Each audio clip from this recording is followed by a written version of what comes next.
Hello guys, welcome back. This is Kishore here, founder and CEO of Trade Achievers. So இந்த வீடியோவில் நம்ம என்ன பார்க்க போகிறோம்னு பார்த்தீங்கன்னா இட்ஸ் அ நியூ சீரீஸ். புதுசாக ஒரு சீரீஸ் ஸ்டார்ட் பண்ணலான்னு இருக்கேன். ஸோ இந்த சீரீஸோட டைட்டில் என்னென்னு பார்த்தீங்கன்னா it's time to take a turn. இது நம்மளோட ஸ்லோகன் லோகோலையும் இருக்கும், பார்த்துருப்பீங்க.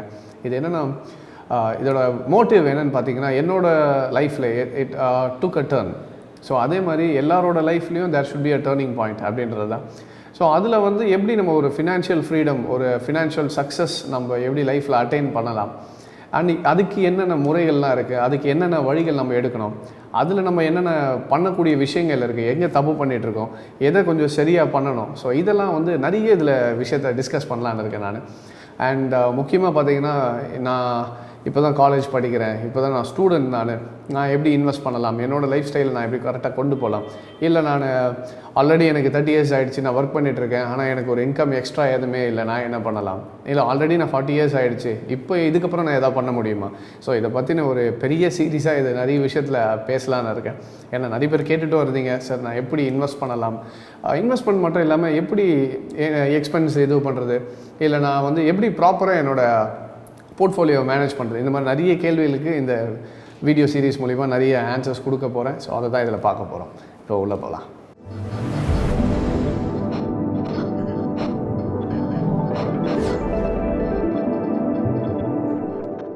ஸோ இந்த வீடியோவில் ஃபஸ்ட்டு யாரை பற்றி பேச போகிறோன்னு பார்த்தீங்கன்னா, நான் நிறைய இடத்துல போகும்போது ஒரு முக்கியமான கொஸ்டின் கேள்விப்பட்டிருக்கேன். என்னென்னு பார்த்தீங்கன்னா, இந்த காலேஜில் லெக்சர் கொடுக்கும்போதும் செமினார்ஸுக்கு போகும்போதும் ஸ்டூடெண்ட்ஸ் மத்தியில் எனக்கு எல்லாருக்கிட்டேயும் வந்த ஒரு கேள்வி இருக்குது. ஸோ அது என்ன கேள்வின்னு பார்த்தீங்கன்னா, சார் நீங்கள் சொல்கிறதெல்லாம் ஓகே தான், இன்வெஸ்ட் பண்ணணும்னு ஆசை இருக்குது, எனக்கு ஒரு போர்ட்ஃபோலியோ க்ரியேட் பண்ணணும், லாங் ரனில் என் லைஃப் ஸ்டைல் எப்படி மாற்றணும், எல்லாம் ஓகே தான். ஆனால் எனக்கு ஒரே ஒரு இது தான் இல்லை, என்னென்னு பார்த்தீங்கன்னா இன்வெஸ்ட்மெண்ட் இல்லை எனக்கு, இதுக்கு நான் என்ன பண்ணலாம் அப்படின்ற மாதிரி ஒரு முக்கியமான கொஸ்டின் நிறைய பேர்கிட்ட நான் பார்த்துருக்கேன். ஸோ அதுக்கான ஒரு பதில் தான் இது. என்னென்னா, ஸோ இப்போ மோஸ்ட் ஆஃப் த ஸ்டூடெண்ட்ஸ் எல்லாருமே சொல்கிறது என்னென்னா, சார் காசு இல்லை, நான் என்ன பண்ணட்டும், சரி எல்லாம் ஓகே தான், ஆனால் காசு இல்லையே. சரி, நம்ம ஃபஸ்ட்டு காசு இல்லைன்னு சொல்கிறத விட நம்ம காசை எங்கே வச்சுருக்கோன்றது முக்கியம். இப்போது ஸ்டூடெண்ட்ஸ் நான் அங்கே பார்க்கும்போது அவங்ககிட்டையும் கேட்ட ஒரு விஷயம் தான். இந்த வீடியோ பார்க்குறது மேபி ஸ்டூடெண்ட்டாக இருக்கலாம், இல்லை பேரண்ட்ஸ், ஸ்டூடெண்ட்ஸ் வச்சுருக்க பேரண்ட்ஸாக இருக்கலாம், உங்கள் பசங்களும் இப்போ காலேஜ் போகிற டைமாக இருக்கலாம், நீங்களும் எல்லாருக்கும் ஒரே கேள்வி தான். என்னென்னா, எல்லாம் ஓகே தான், காசு இல்லைன்றீங்க, எல்லாம் ரைட்டு தான். நான் இதே கேட்டது என்னென்னா, என்ன பைக் யூஸ் பண்ணுறீங்க அப்படின்னு ஜஸ்ட் ஒரு சிம்பிள் கேள்வி தான் கேட்டேன். சார் நான் புல்லட் வச்சுருக்கேன், நான் டியூக் வச்சுருக்கேன், என்கிட்ட யமஹா இருக்குது, ஃபேஸர் இருக்குது, இந்த மாதிரி நிறைய இது வந்துச்சு. ஸோ என்ன விலை, எல்லாம் 1 லட்ச ரூபா 1.5 லட்ச ரூபா. இப்போது நார்மல் பைக் எடுத்திங்கனாலே ஆல்மோஸ்ட் 80,000 90,000, பல்சர் எடுத்திங்கன்னா கூட 1 லட்ச ரூபா 1.25 லட்ச ரூபா வந்துச்சு. ஸோ இந்த ஸ்டூடெண்ட்ஸ் கிட்ட மத்தியில் நான் பார்த்த ஒரு விஷயம் என்னென்னா, ஒரு ஆடம்பரத்துக்கும் அத்தியாவசியத்துக்குமான டிஃப்ரென்ஸ் இன்னும் புரிஞ்சிக்கல. ஸோ அது எல்லா ஏஜ்லேயும் வர்றது தான், அது ஒரு விஷயம். நானும் அதை கடந்து தான் வந்திருக்கேன். ஆனால் இப்போ என்னென்னு பார்த்தீங்கன்னா, அத்தியாவசியம் அண்ட் நம்மளோட என்ன சொல்கிறது ஆடம்பரம். இப்போது ஒருத்தர் 1.5 லட்ச ரூபா 2 லட்ச ரூபா எடுத்துகிட்டு போய் ஒரு பைக்கில் போடும்போது காசு இல்லைன்னு சொல்கிறதுக்கு எக்ஸ்கியூஸே கிடையாது. அப்போது எங்கே போடுறோன்றது தான் தெரியலையே தவிர, அப்போ இருக்குது ஆனால் எங்கே யூஸ் பண்ண போகிறோன்னு தெரியல. அதுதான் பிரச்சனை. இப்போ என்னென்னா, ஒரு எக்ஸாம்பிள் சொல்கிறேன். ஒரு காலேஜ், எனக்கு தெரிஞ்ச ஒரு பையன் காலேஜ் போகணுன்ட்டு ஸ்டார்ட் பண்ணுறான். அதில் எல்லா வீட்லேயும் நடக்கிற ஒரு மிடில் கிளாஸ் ஃபேமிலியில் ஒரு போராட்டம் தான். பையன் அடம் பிடிச்சி, இல்லை எனக்கு டியூக்கு தான் வேணும், அந்த பைக்கோட விலை 2 லட்ச ரூபா. ஸோ 2 லட்சம் எனக்கு பைக் வேணும், நான் காலேஜ் போக மாட்டேன், இல்லை அப்படி இப்படின்னு எல்லாம் சொல்லி அடம் பிடிச்சி வாங்கியாச்சு. 2 lakhs கொடுத்து பைக் வாங்கிட்டான். இப்போ அந்த 2 லட்ச ரூபா கொடுத்து வாங்கியாச்சு, பைக்கை வாங்கியாச்சு, காலேஜ் போகிறாரு வராரு, எல்லாம் ஓகே தான். 21 வயசு ஆகுது, 3 வருஷம் முடிஞ்சிடுச்சு, காலேஜ் முடிச்சுட்டு வெளியே வந்தாச்சு, டியூக் பைக் இருக்குது, எல்லாம் ரைட்டு ஓகே. ஆனால் இப்போ ஒரு சேலரி பார்த்தீங்கன்னா 15,000 to 20,000 ஈஸ் ஏர்னிங், அவ்வளோதான். அவரோட லைஃப் ஸ்டைல் எப்படி போகுது, நார்மலாக தான் போயிட்டுருக்கு. இப்போ நான் இன்வெஸ்ட்மெண்ட் பண்ணலாம் அப்படின்னு யோசிச்சா கூட அவர்கிட்ட ஒரு பெரிய இன்வெஸ்ட்மெண்ட் இல்லை. ஸோ இவர் என்ன பண்ணியிருக்கலாம், மேபி இது உங்களுக்கு யூஸ் ஆகிருக்கலாம். இப்போ நெக்ஸ்ட்டு இதை பார்க்குறவங்களுக்கு இப்போ உங்களுக்கு யூஸ் ஆகலாம். நீங்கள் காலேஜ் போகிறவராக இருக்கலாம், இல்லை பேரண்ட்ஸ் இப்போ காலேஜுக்கு அனுப்ப போகிறீங்க, பையன் பைக் கேட்குறான், பொண்ணு பைக்கு கேட்குறாங்க, நான் வாங்கி கொடுத்து தான் ஆகணும். அதுக்கு என்ன ஒரு சொல்யூஷன்ன்றது தான் இதில் பார்க்க போகிறோம். என்னென்னு பார்த்தீங்கன்னா, சிம்பிள் லாஜிக். அந்த பைக்கோட விலை 2 lakhs. நீங்கள் இதே 3 வருஷத்துக்கு முன்னாடி இல்லை இப்போது ஸ்டார்ட் பண்ண போகிறீங்கன்னா, அந்த 2 லட்ச ரூபாய்க்கு பைக் வாங்கி கொடுக்குறத கட் பண்ணிவிட்டு ஒரு செகண்ட் ஹேண்டில் பைக் வாங்கிக்கிட்டோம், ஒன்றும் தப்பு கிடையாது. பைக் எதுக்கு வாங்குகிறோம் முதல்ல நான் லாஜிக்காக புரிஞ்சுப்போம். எதுக்கு டியூக் பைக்கு, எதுக்கு புல்லட் பைக்கு, இல்லை எதுக்கு ஒரு பெரிய 2 லட்சம் 5 லட்சம் ஹார்லி டேவிட்சன் தான் வேணும், சரி எல்லாமே வச்சுக்கோங்க, எதுக்கு, அதனால் ஏதாவது தரப்போதா? ஒரு கெத்து, ஒரு ஃபீலு, ரைட்? நம்ம அந்த ஒரு ஃபீலுக்கு ஒரு என்ன சொல்கிறோம், அந்த ஒரு கெத்து ஃபீலு, எனக்கு அந்த ஒரு ஃபீலுக்காக we are losing so many things. நிறைய விஷயத்தை எடுக்கிறோம் அந்த ஒரு ஃபீலுக்காக. ஆனால் அதுக்கப்புறம் 21-25 வயசு ஆகும்போது தான் ஃபீல் பண்ணிட்டு உட்காந்துட்ருக்கோம், ஐயோ அப்பயே பண்ணிடலாமே, இப்போ காசு இல்லையே, இன்வெஸ்ட் பண்ணலாமேட்டு. ஸோ அந்த ஒரு ஃபீலை விட்டிங்கன்னா ஃபீலிங் இல்லாமல் லைஃப் நல்லாயிருக்கும். என்னென்னு பார்த்தீங்கன்னா, இப்போ அந்த 2 லட்ச ரூபாய்க்கு நீங்கள் பஜாஜோட டியூக் ஒருத்தர் வாங்குறாரு, அது வாங்குறதுக்கு பதில் in case if you would have invested என்ன கொடுத்துருக்கோன்றதை இப்போ காட்டுறேன். நான் ஒரு ப்ரீஃபாகவே காட்டுறேன். இப்போ இதில் பார்த்தீங்கன்னா, ஸோ இப்போ இது வந்து டியூக் வாங்கலான்னு முடிவு பண்ணிட்டீங்க. அதே டியூக் வாங்குறதுக்கு பதில் இது வந்து பஜாஜ் ஆட்டோவோட ஷேர் ப்ரைஸ் இது. ஸோ ஜனவரி 2018 வச்சுப்போமே, அவரே எடுத்துப்போம். இப்போ 3 வருஷமாக அவர் வந்து இப்போ என்ன ஆயிடுச்சுன்னா 2 லட்ச ரூபா பைக் வந்து ஃபுல் அமௌண்ட்டு கொடுத்து வாங்கலை, இஎம்ஐ தான் போடுறாரு. ஃப்ரண்ட்டில் என்ன சொல்கிறது, அந்த டெபாசிட் மட்டும் கட்டிட்டு monthly 6,643 rupees he is paying EMI. இவ்வளோ இஎம்ஐ போயிட்டு பண்ணிட்டுருக்காரு, 3 வருஷத்துக்கு பே பண்ண அவர். இப்போ இதுவை எடுத்து நீங்கள் இப்போ அந்த 6,643 ரூபாவை எடுத்து மாதம் பஜாஜோட ஸ்டாக்ஸை மட்டும் வாங்கிட்டு இருந்தீங்கன்னா எண்ட் ஆஃப் 3 years எவ்வளோன்னு பார்த்தீங்கன்னா, இப்போது 3 வருஷத்தோட எண்டில் இப்போது ப்ரைஸ் வந்து 4,294 ரூபாயில் இருக்குது பஜாஜ் ஆட்டோவோட ஷேர் ப்ரைஸ், ரைட்? நம்ம வாங்கினதோட ஆவரேஜ் ப்ரைஸ் பார்த்தீங்கன்னா 3000 ரூபா. ஸோ வேல்யூ வைஸ் பார்த்தீங்கன்னா 1200 rupees என்னோட ஸ்டாக் வேல்யூ ஏறி இருக்குது. நான் 3 வருஷத்தில் இன்வெஸ்ட் பண்ண அமௌண்ட்டுக்கு என்னோட ரிட்டர்ன் ஆன் இன்வெஸ்ட்மெண்ட் பார்த்தீங்கன்னா இட் இஸ் 1,20,000. தெரியுதா? 1,20,000 ரூபாய் எனக்கு ப்ராஃபிட்டு 3 வருஷம் எண்ட் ஆஃப் தி இயரில். நான் காலேஜ் படிச்சுட்டு முடிச்சுட்டு வரும்போது என்கிட்ட 1,20,000 ரூபா ப்ராஃபிட்டாக இருக்கும். ப்ளஸ் டோட்டல் இன்வெஸ்ட்மெண்ட் அமௌண்ட் வந்து 2,79,000 ப்ளஸ் 1,20,000 என்னோட ரிட்டர்ன் ப்ராஃபிட் 3 வருஷம் கழிச்சு.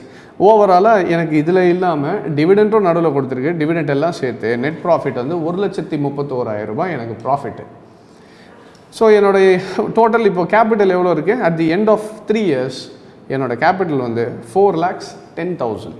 ஆனால் இதே இன்வெஸ்ட்மெண்ட் பண்ணுறதுக்கு பதில் நான் வெறும் பைக்கை மட்டும் வச்சுருந்தேன்னா 3 வருஷம் கழிச்சு நான் காலேஜ் முடிச்சுட்டு வரும்போது அந்த பைக்கோட விலை வெறும் 1 லட்ச ரூபா தான் போகும். Almost 50% of the value will be depreciated. So எந்த இடத்துல காசை போடுறோன்றது புரியுதுங்களா? நம்ம காசு இல்லைன்னு சொல்கிறது வேறு, we are not putting in where its value is. அதுதான் பிரச்சனை. நம்ம எடுத்துகிட்டு போய் எங்கே வேல்யூ இருக்கோ அங்கே இன்வெஸ்ட் பண்ணுறதில்ல. இதெல்லாம் வந்து நமக்கு லயபிலிட்டி தான், இது அசட்டு கிடையாது. இப்போ அதே இதை வந்து நீங்கள் அசட்டாக பண்ணியிருந்தீங்க, ஒரு இன்வெஸ்ட்மெண்ட்டாக பண்ணியிருந்தீங்கன்னா you would have had a investment.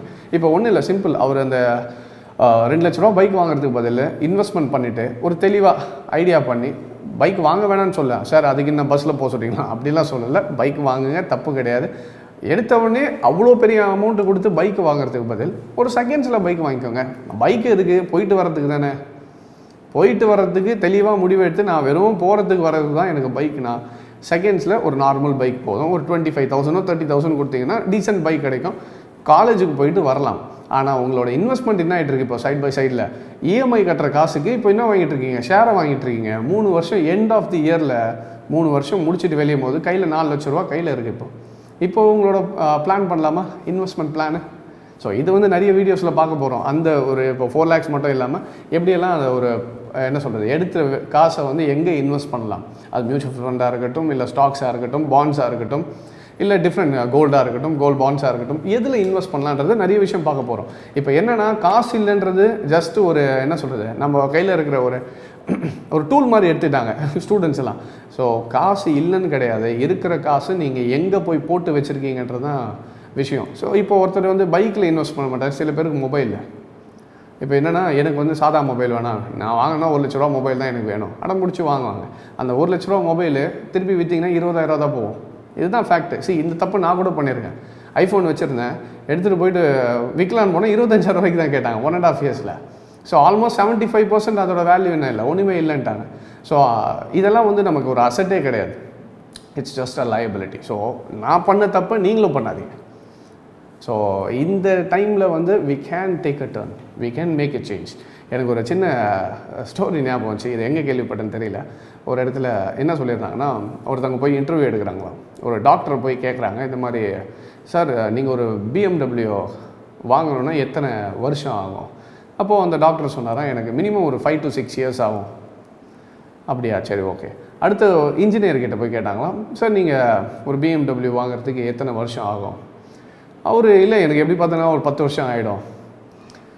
அப்படியா, சரி. இப்போது இங்கேருந்து போயிட்டு ரத்தன் டாட்டா கிட்ட போய் கேட்டாங்களாம், சார் நீங்கள் BMW வாங்குறதுக்கு எத்தனை வருஷம் ஆகும்? ஏன்னா ஆப்வியஸ்லி அவரால் டக்குன்னு வாங்கிட முடியும்னு தெரியும். அதனால் அவர்கிட்ட போய் கேட்கும்போது சர்ப்ரைசிங்லி அவரோட ஆன்சர் வந்து டோட்டலாக டிஃப்ரெண்ட்டாக இருந்துச்சான். என்னென்னா அவர்கிட்ட கேட்கும்போது, சார் எனக்கு BMW வாங்குறதுக்கு ஒரு 2 வருஷம் ஆகும் அப்படின்னாரா.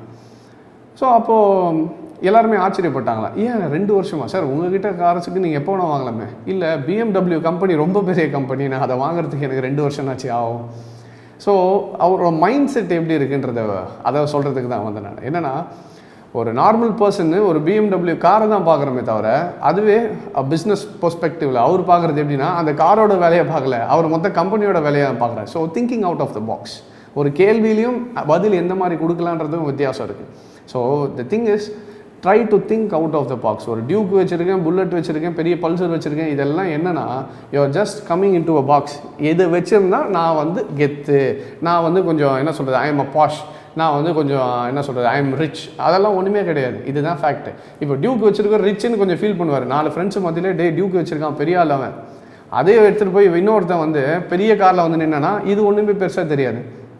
லாஜிக் புரியுதுங்களா? So you are putting yourself inside a box. So try to think out of the box. So அதை தான் சொல்ல வரேன் நான். இப்போதுலேருந்து we can take a turn. இந்த வீடியோ பார்த்துட்ட பிறகு மேபி பேரண்ட்ஸ் நீங்களாக இருந்தீங்கன்னா கூட போய் பசங்கக்கிட்ட பேசுங்க. அவங்க வந்துட்டு இப்போ உங்கள் வீட்லேயும் அதை நடந்துகிட்டு இருக்கலாம். சரி, இப்போ இருக்கிற லாக்டவுனுக்கு பைக்கே தேவையில்லை, எல்லாம் வீட்டில் தான் உட்காந்துட்ருக்கோம். ஒரு செகண்ட்ஸில் ஒரு பைக்கை வாங்கிட்டு மிச்சத்தை எடுத்து இப்போயே கொஞ்சம் கொஞ்சமாக இன்வெஸ்ட் பண்ண ஆரம்பிச்சிங்கன்னா, நான் அது பட்ஜெட் ஆட்டோன்னு தான் சொல்ல, கோ ஃபார் இண்டெக்ஸ் ஃபண்ட். நீ 50-50 இருக்கிற எடுத்துக்கோங்க, ஸ்மால் கேப்போ மிட் கேப்போ இந்த மாதிரி போனீங்கன்னா லாங் டேர்மில் growth wise it will be better. So இதை எடுத்துக்கிட்டு போய் பசங்கிட்ட பேசுங்க. இல்லை நீங்கள் I think parents will appreciate. ஒரு பசங்க வந்து இல்லை நான் பைக் கேட்டிருந்தவன், இல்லை பைக் வேணாம் எனக்கு இன்வெஸ்ட்மெண்ட் பண்ணுங்கள், அட்லீஸ்ட் நான் இந்த செகண்ட் ஹேண்ட் பைக்கில் வாங்கிக்கிறேன், ஐ திங்க் பேரண்ட்ஸ் வுட் அப்ரிஷியேட். இல்லை பேரண்ட்ஸ் போய் பசங்கிட்ட பேசுகிறீங்கனாலும் திருப்பியும் சில பேர் இப்படி தான் பேசுவாங்க. என்னென்னா பசங்க என்ன சொல்லுவாங்க, இல்லை எனக்கு அதெல்லாம் நான் பார்த்துக்கிறேன், நான் பெருசாக நான் சம்பாரிச்சிக்கிறேன், நீங்கள் இப்போ பைக்கு தான் வேணும்னா. ஸோ என்னோட அட்வைஸ் என்னென்னா அதெல்லாம் முடியாதுன்னு சொல்லி இன்வெஸ்ட்மெண்ட்டே பண்ணிவிடுங்க. That is my advice. Alright.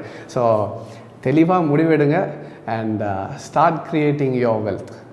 இப்போது முதல்ல இங்கேருந்தே ஸ்டார்ட் பண்ணுறது பெட்டர். நீங்கள் ரொம்ப லாங் டைம் போய் அப்புறம் கஷ்டப்படுறத விட இப்போயே ஸ்டார்ட் பண்ணி, அது 18 வயசாக இருக்கட்டும், 16 வயசாக இருக்கட்டும், இல்லை ரொம்ப லேட் ஆகிடுச்சு 40 இருந்தாலும் பிரச்சனை இல்லை. எல்லாத்துக்குமே ஒரு சொல்யூஷன் இருக்குது. ஏன்னா வாரன் பஃபெட்டே பார்த்தீங்கன்னா நான் 50 இயர்ஸுக்கு அப்புறமா தான் நான் இவ்வளோ சம்பாதிக்க ஆரம்பித்தேன்னு சொன்னேன். So age is just a factor. So அது வந்து நம்மளை பவுண்ட் பண்ணணும்னு அவசியம் இல்லை. ஸோ எல்லாத்துக்கும் டைம் இருக்குது. இது ஒரு அட்வைஸாக எடுத்துகிட்டு ஸ்டார்ட் பண்ணுங்கள். இன்னும் இந்த வீடியோ சீரீஸில் வந்து நிறைய இதை பற்றி பேச போகிறோம். ஸ்டூடெண்ட்ஸ் மட்டும் இல்லை, 20s எப்படி இன்வெஸ்ட் பண்ணலாம், 30s இன்வெஸ்ட் பண்ணலாம், என்கிட்ட காசே இல்லை 50,000 தான் இருக்குது, அதை எப்படி இன்வெஸ்ட் பண்ணலாம். ஸோ நிறைய விஷயங்கள் இந்த சீரீஸில் பேச போகிறோம். இந்த சீரீஸ் உங்களுக்கு யூஸ்ஃபுல்லாக இருக்கும்னு நினைக்கிறேன். ஸோ கொடுத்த அட்வைஸை கொஞ்சம் யோசிச்சு பாருங்கள். So thank you very much for joining. Take care.